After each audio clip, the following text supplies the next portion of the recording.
हाम्रो प्रधानमन्त्री अलग लेभलका ही बन्दा है भाइ, अलग लेभलका ही बन्दा हैन। उहाँ प्रब्लम भन्दा धेरै माथि पुगेर समस्याको समाधान कसरी गर्ने त्यो सोच्नुहुन्छ।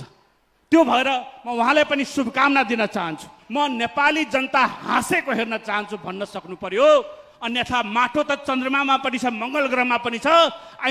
भविष्यमा उहाँले यो गर्नुहुनेछ भन्ने मैले पुरा विश्वास र भरोसा राखेको छु। हाम्रो प्रधानमन्त्री सम्मान्य प्रधानमन्त्रीज्यू पनि तपाईँ कस्तो दिनुभएको छ भन्दाखेरि एकदम स्मार्ट, ड्यासिङ, इन्टेलिजेन्ट र स्टाइलिस हैन। युवा सबैको मन पर्ने, सबैको लोकप्रिय।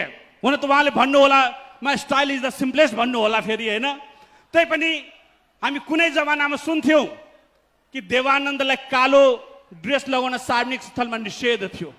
कुनै दिन विपक्षीहरूले हाम्रो सम्मान्य प्रधानमन्त्रीजीलाई कालो ड्रेस लगाउन निषेध गर्ने ऐन ल्याउनु पर्यो भन्न पनि बेर छैन।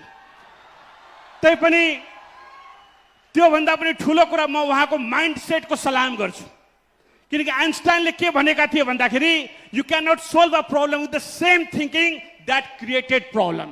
र मलाई पुरा विश्वास छ हाम्रो प्रधानमन्त्री अलग लेभलका ही बन्दा है भाइ, अलग लेभलका ही बन्दा हैन। उहाँ प्रब्लम भन्दा धेरै माथि पुगेर समस्याको समाधान कसरी गर्ने त्यो सोच्नुहुन्छ।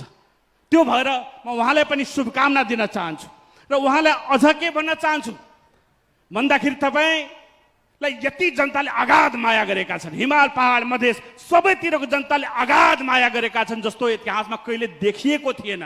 र त्यही भएर तपाईँले पनि म नेपाली जनता हाँसेको हेर्न चाहन्छु भन्न सक्नु पर्यो। अन्यथा माटो त चन्द्रमामा पनि छ, मङ्गल ग्रहमा पनि छ।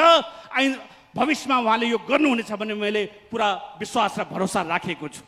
र त्यही भएर उहाँले जनतालाई हृदयमा राखेर काम गर्नुहुनेछ भनेर मैले शुभकामना पनि यहाँबाट दिन चाहन्छु।